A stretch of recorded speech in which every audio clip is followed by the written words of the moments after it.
अस्सलाम वालेकुम viewers, welcome to Urdu से यूट्यूब चैनल।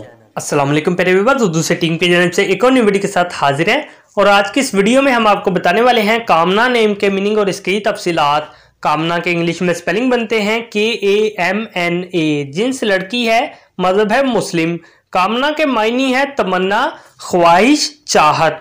कामना नाम का इस्तेमाल लड़कियों के नामों में होता है। कामना नाम के अफराद के लिए खुशकिस्मत नंबर 1 माना जाता है, जबकि खुशकिस्मत दिनों में बुध और जुम्मा शामिल है। खुशकिस्मत धातुओं में हिस्सों के हिसाब से कांसी और तांबा शामिल है। कामना नाम के अफराद के लिए मुआफिक रंगों में सब्ज और पीला रंग शामिल है। कामना नाम के अफराद के लिए मुआफिक पत्थरों में फिरोजी पत्थर शामिल है। कामना नाम में 5 हरूफ है और ये एक लफ्ज बनता है। अपने नाम का मीनिंग जानने के लिए कमेंट बॉक्स में लिखिए। चैनल को सब्सक्राइब कीजिए, वीडियो को लाइक और शेयर कीजिए। Thanks for watching.